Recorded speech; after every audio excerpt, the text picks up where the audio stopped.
Okay, welcome back to another very, very special interview with a very dear friend of mine.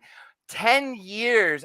I literally usually interview him at least 2, 3 times a year. Sadly, I missed 2020 as we all did because of lockdowns and stuff. So, without further ado, a very dear friend of mine. And not only that, a huge mentor in my life, as you all know, since I first read Chariots of the Gods in 1985 when I was whopping 5 going on 6. So, Erich von Daniken, welcome back, dear friend. Well, it's a pleasure to talk to you. We know Well, each other only yes, by interviews. And amen. Yes. And seeing each other at different events and stuff like that. You recently wrote a new book.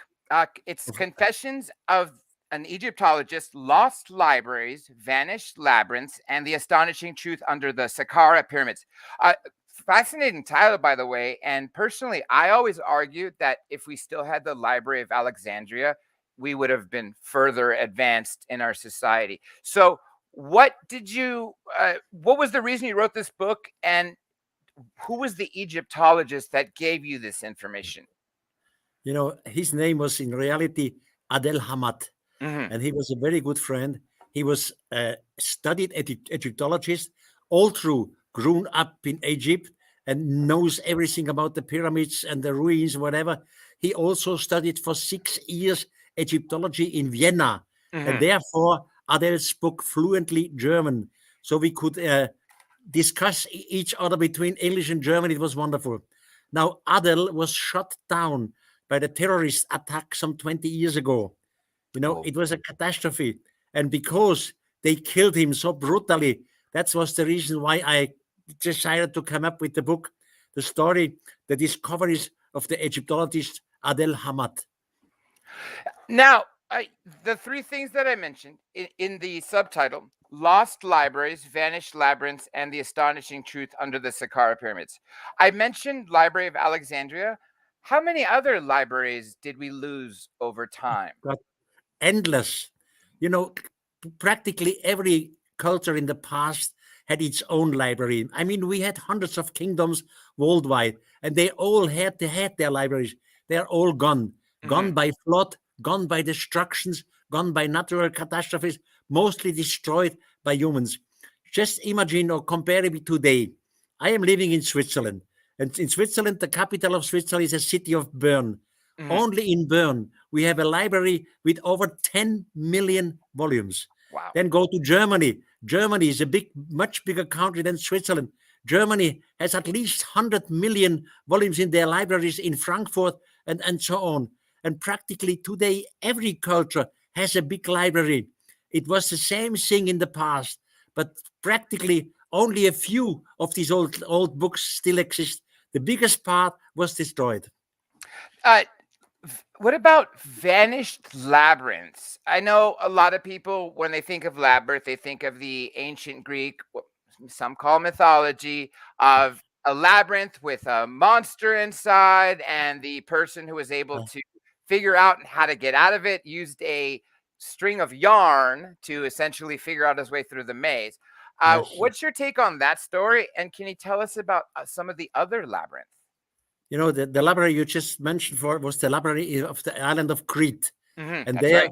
The monster, the so-called Minotaurus, was captured in there, and he could not find out the way. That's another long story. The labyrinth of Crete was never discovered until today. We never found it. Some people say that they found parts of it. Others disagree and say, no, this is a misunderstanding, etc.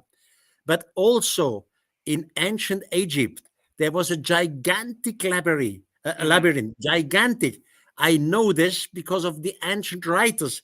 You know, some 2,000 years ago, 2,500 years ago, a man like Herodotus, the Greek historian, was in Egypt. Or 2,000 years ago, a historian like Diodor of Sicily was there. Strabon, Plutarch, all these well-educated historians 2,000 years ago, they were all in Egypt. And they all write about the labyrinth.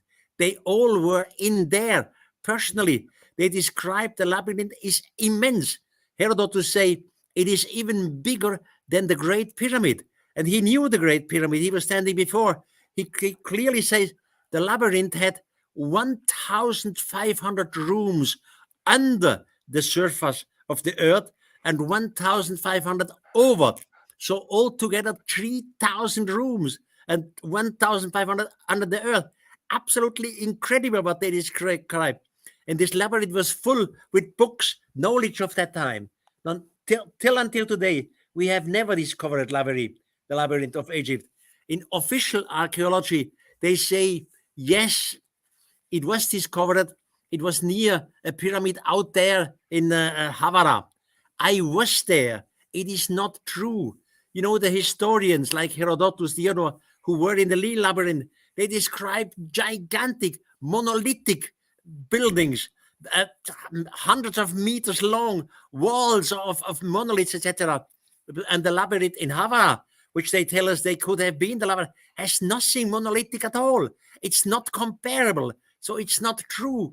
We have never discovered the real ancient labyrinth in Egypt. It must have been gigantic because all these historians 2,000 years ago and more were there. 1,500 rooms below the ground, and then 1,500 more above. 3,000 rooms. 3,000 wow, rooms. I can't even imagine the area that would take underground, let alone above ground. Now, tell me about the Saqqara pyramid. Well, you know, Saqqara, according to official archaeology, the step pyramid in Saqqara should be the oldest of one. I don't believe this. I think this is a misunderstanding, but that's my personal opinion.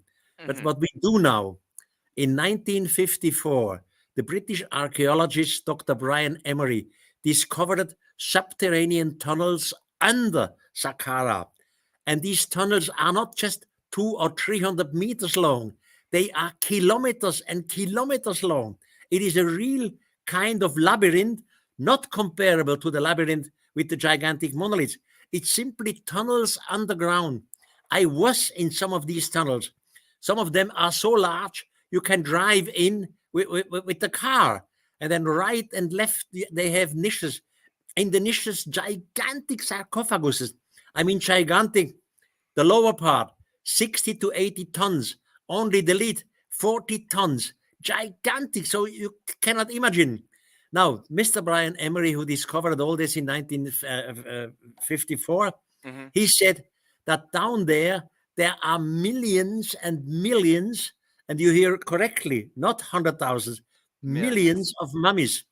Only 200,000 mummified crocodiles. Over 1 million mummified birds. Now you must hold this in mind. I mean, a bird, first they have to put some oil around the bird. Then they have to put some linen. Then they have to put the bird in a so-called canopy. Canopy is how you call it? An object where you put it in.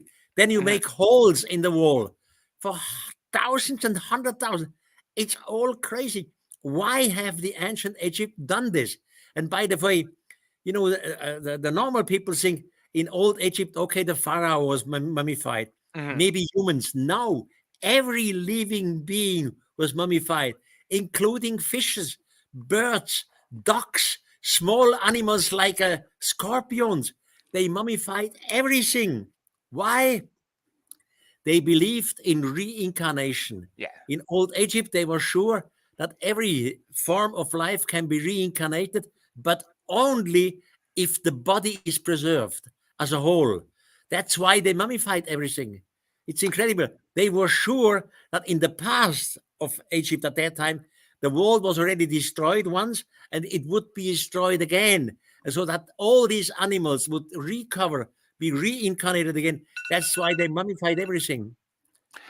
Do you think that the reason there are 100,000 crocodiles, 1 million birds, and all these crazy animals like scorpions in Saqqara, as opposed to, say, where King Tut was found, because possibly that the people or the one person in Saqqara that's buried there is possibly of higher status as a king or something? Well, definitely. I mean, we know it from, you know, again, Herodotus, he was in Egypt some 450 BC, and Herodotus was told by the Egyptian priest who accompanied him.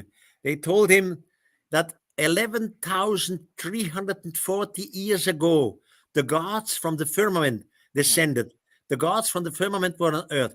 Now 11,340 years. And Herodotus made this statement 2,500 years from now on. So we have to add 2,500 years to the 11,340. Altogether, roughly 14,000 years ago, when the gods from the firmament were among the humans. That's what Egyptians say, not Erich von Daniken. And you can prove it. They say the first rulers of Egypt were gods, extraterrestrials. Only later, because they made mixture and crossing between the gods and human, only later the pharaoh have been humans. And the first gods, they had all these elongated heads. And when you see pictures or sculptures, designs of the oldest Egyptian gods like Osiris, Isis, even their children, they all have this elongated head. It's not to compare with Central America. You know, in Central America and South America, we know that the Inca, for example, they used the birds, the head of the just burn humans. The bones were soft, then they pressed it together and they elongated it because they want to look like the gods. Not in Egypt. There, the elongated heads were the original. The original extraterrestrials had elongated heads. And you can prove it by all these pictures and sculptures which you find in Egypt. I think of someone, a pharaoh with a large head in Egypt, first person I think about is King Akhenaten, right? Yes, of course, he was one of them. Yeah. Yes.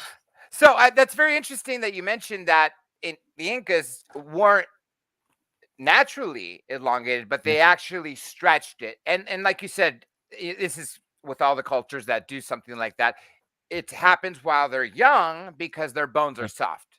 Yes, exactly. But this is only in Central and South America, not in Egypt. In Egypt, the original gods, they had their elongated heads. Yes. Now, I'm going to talk about for a second about the show Ancient Aliens. In 1969, after being in the seminary in the early 60s, once you were reading about the Bible, and I think there was a specific story where there was a wall and God destroyed the wall. And that's when you made the realization that my God won't doesn't use technology to blow down a wall. It's God's God. He'll destroy it. But so you wrote Chariots of the God. Fast forward to Ancient Aliens, season 1, where it was just a limited series. It took the world by storm. Clearly, I mean, we're going through 100 episodes later. Since Chariots of the Gods Part 1, and since 100 plus episodes of Ancient Aliens, how would you say your original ideas of Ancient Aliens with no current visitation has changed to what do you currently believe now? That we are being visited? Well, first of all, I am still a deep believer in God. Of course. I am one of these figures. I am one of these persons who pray every evening. Yeah. All true, I don't know what God is. I have no definition, but I call it the spirit of the universe. So in full respect, I pray this. But these ancient aliens were not God. They were beings with bodies. And you can prove it. You just mentioned it in the Bible, for example, in the first book of Moses. Before the so-called God descends to the holy mountain, he gives order to Moses to construct a gate around the mountain so that the people could not come close by. Otherwise, the people would be destroyed. So Moses constructs a gate, and the Israelites are in safe distance. And then the Lord descends with smoke and fire and trembling and loud noise, and the whole mountain was glowing like a furnace, etc. Now, my God, I deeply believe in does not need a vehicle in which to move around from point A to point B. God is all over. He's a spiritual being. He does not need vehicle, and so on. That's why it all started with Chariots of the Gods, because of my religious doubts. In the meantime, you ask me if I'm sure. In the meantime, I have published 43 books to the subject. They are not all available on the American market, but on the German market, 43 books. And I have absolutely no doubt we were visited by beings from outer space. And these visitors, before they left our planet, they promised to our forefathers they will return in the far future. And I think we have good reasons to believe they are back again. And this is the talk about UFOs. That's another story. And that this actually leads to my current point, and I'm glad you answered it the way you are, that they were going to come back in the distant future, and that's happening now. So the next part of this question is, since the United States Navy released the 3 very famous naval footage of the Navy chasing the UFO, Tic Tac, Gimbal, Go Fast, what's your opinion on those, especially when the United States government, Lou Elizondo, announced we're still studying UFOs, which shows that they've been lying to us for decades when they said, oh, we don't study that stuff. I know, of course, and I'm very happy that the United States government did release these facts. All through, they never speak of extraterrestrials. They just speak of unknown objects. So they don't have the courage to speak of extraterrestrials. Sooner or later, we will speak of extraterrestrials. And what I do miss, we still don't have good pictures of UFOs. We always see the same pictures, some kind of shadow who disappears and reappears, but we don't have real good pictures of UFOs.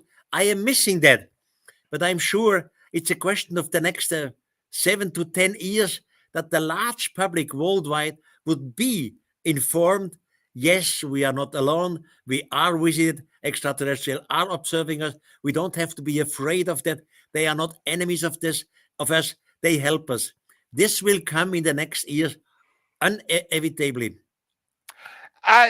What do you think of the Space Force? Some people like Linda Moulton Howe told me this has been around, at least almost 20 years.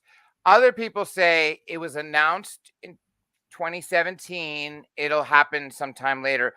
A third group of people say, yeah, it was announced, created by Donald Trump, and it's in effect today. Do you think that we have a viable Space Force? Do we go further than traditional SpaceX rockets? Are we interacting possible with ETs or anything like that, in your opinion? I mean, I think so. Brilliant personalities from the political side and also from the scientific part have made their statement in public.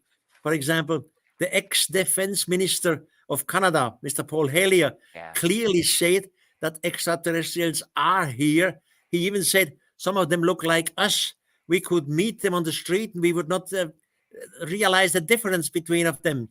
Or Chaim Eshed, who is the chief of Israel's security of space, he clearly said, yes, extraterrestrials are here. Now, all these people, and there are more of them, are not idiots.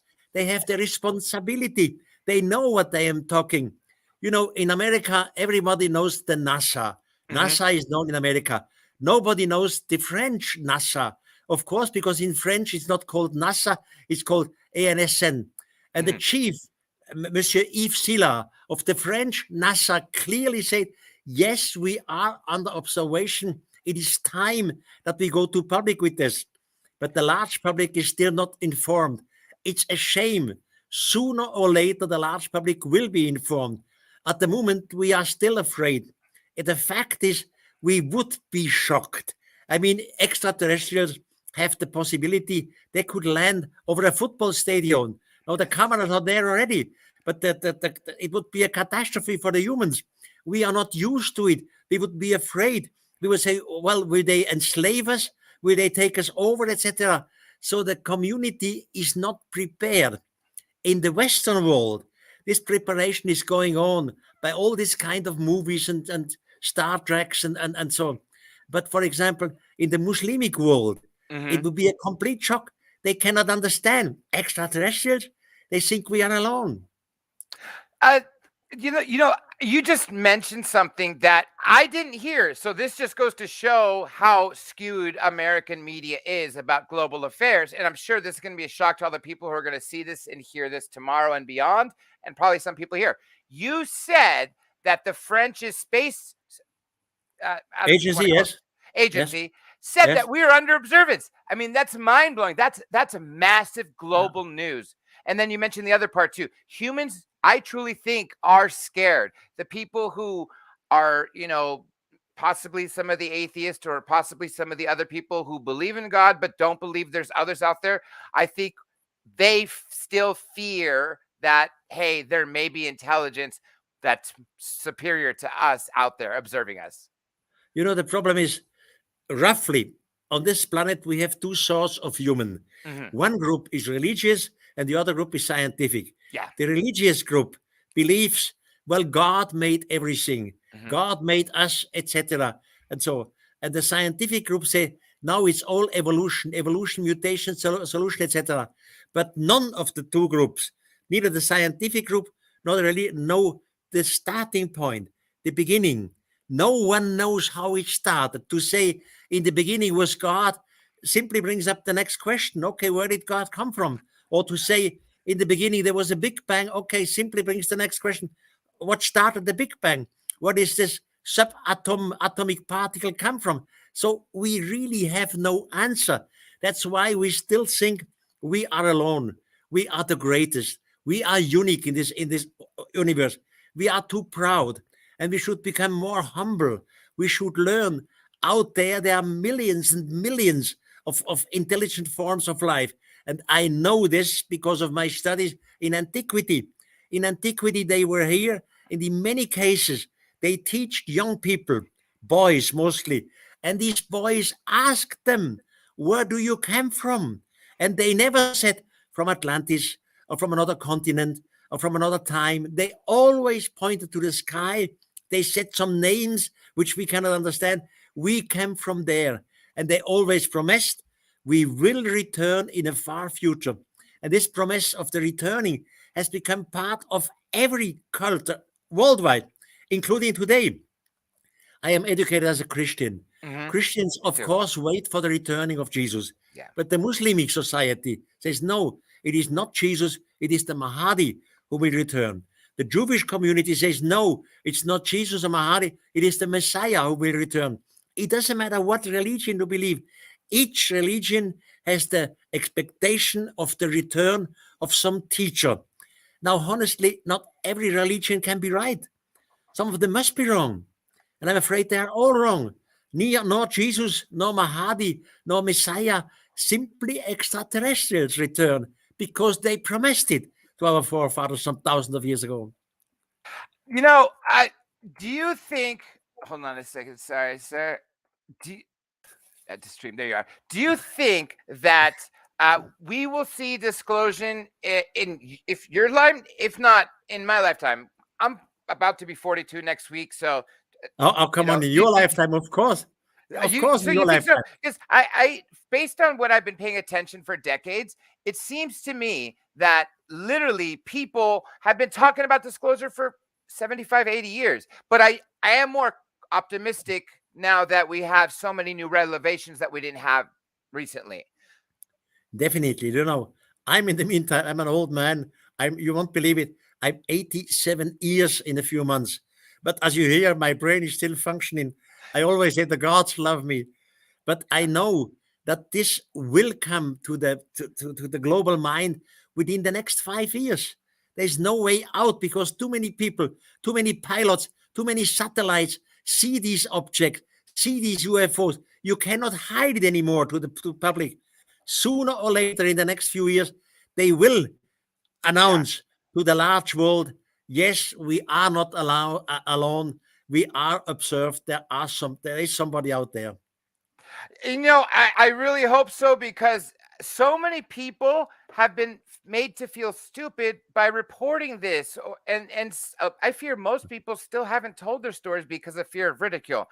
Real quick, I just want to make an announcement for everybody. If you don't follow me on Minds, make sure you open an account. I'm dropping a referral link in there. Also, for everybody out here, make sure you subscribe, hit the like, and share, and leave a comment. Now, Erich, I told you a few hours ago, some filmmaker friends of mine, Third Phase of Moon, huge UFO YouTube channel, Blake and Brent Cousins asked a few questions, so they sent me to ask them to you here. So let me set this up for a second. I want to make sure, and there's still coming questions in the chat for you. Okay, so the first question for you is, Do you think craft that resembles UFOs may have been reverse engineered by governments, and will it deceive the public, and will we blame a threat on aliens? I didn't get the question clearly. I Uh, have to understand. I have to make clear. yeah, My, no, no, my mother language is German, and my yeah, second language is French. So sometimes I have problems to understand. no, no Say it problem. again. The I'll question. say it again. I'll split it into two parts, and I'll say it slower. Do you Okay. think that ET or craft resembling UFOs may have been reverse engineered by government? No, Okay. no. Well, maybe they tried to make copies of it, but maybe they learned. Maybe all the story of Roswell are true, and maybe we have learned some of their technology, and they try to do it, but we never reached the standard which extraterrestrials really have. We are far behind their technology. And the other part was, well, no, you actually answered it, because if we don't have that, then they can't use that as a threat. Okay, so the other thing is, do you believe that the major media like CNN, Fox News, and BBC's narrative that UFOs are a threat to mankind? Do you really think that No, you know how they try to scare us yeah. every day? Do you think it's You real? know, everything depends on the so-called spirit of time. In Germany, we have a great word, der Zeitgeist, the spirit of time. The spirit of time is what is reasonable at that time. And for the biggest part of scientists, UFOs and extraterrestrials are still unreasonable. So the spirit of time is still against Mhm. UFOs and extraterrestrials for a big part of it. But the lower part will become louder and louder, and their voice will become louder. And the proofs by photographs, radar diagrams will become more and more that it is simply a question of the next years that officially we will Mhm. be informed. Yes, we are not alone and we are under observation. Erich, I can't wait for that day. Okay, they have one final question, and for everybody in the chat, I know several of you have written comments for Erich and a couple of written questions that I couldn't get to. I'm going to tell you now, start putting your questions, because we don't have much longer with Erich. And I want to thank you, Erich, for being so kind to give us a few minutes longer. Okay, they have two more questions for you. Have you ever heard rumors that these UFOs were recovered by archaeologists? Not by Uh, archaeologists. do No. you ever heard of Bob Lazar? Of course, yes. Okay, Bob Lazar, when he was interviewed by Joe Rogan, he was talking about working at S4. One of the 9 craft at S4, and that he shared this information for the first time in that interview. He said that in the 6 months he worked at S4, he learned that one of the 9 craft was actually found in an archaeological dig. We don't know if that's 20,000 years, 20 million years, but what do you think of the No, possibility of something like that? I really hear this for the first time. In archaeological side, I would know it because I know practically everything what is mysterious in archaeology. I never hear that the UFO crashed spacecraft was found in archaeological site. No, not to my knowledge. Yeah, yeah. Okay, I guess the next part is not necessarily relevant, because it was going to go talk about the point about if we did reverse engineer. The question was going to read, uh, how this technology how long has it been in our country? But since you got the questions out of the way, okay, now let me jump into other people's questions for you, Erich, and then we will end. Okay, this is Gufon. He says, ask Erich von Daniken, is Giorgio Tsoukalos taking over your research when you pass the torch? You know, Giorgio Tsoukalos and I, we are very good friends. Yeah. Giorgio has grown up in Switzerland, Mhm. and he learned a lot from me, and he's a wonderful personality. He has courage, and I really don't know if he will take over. I have in my office, I have a young man with the name of Ramon Yep. Zürcher, and he works since more than 80 years for me. Yep. And he knows, of course, everything. He's related to all the scientists and all the correspondents. I guess it's rather Ramon who will overtake when I'm away once. So It's Giorgio funny. is a very helpful figure. Giorgio is a very helpful figure, and a wonderful personality. It's funny you said that. I'm very great friends with Giorgio. He's Greek background. I'm Greek. The point being is, before we started tonight, I was just speaking to Ramon and saying, "Hey, you're going to be the rock star in a matter of years." I said, next time I have you on, we'll bring Ramon on for a few minutes too. Yes. Yeah, absolutely. Okay. Any other questions, dear friends, before we narrow it down? I mean, mind you, this is Erich von Daniken, so I want to give you a chance. I do understand it's 4:30 a.m. Pacific time, 7:30 a.m. Eastern. Okay, two more questions here. Oh, no, this is actually that's a comment. Here's the question. This is Derek King. What or how did spark your interest in ufology? You did kind of answer that by mentioning the seminary. What starts my research, or what? Yeah, Well, that's I said that exactly. before. It How was did you? religious doubts.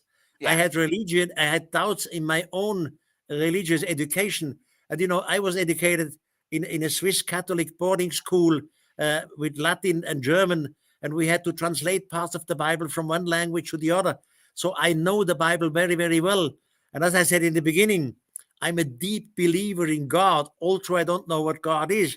But what they describe in the Bible, when some figures descend with smoke and fire and loud noise, is not God.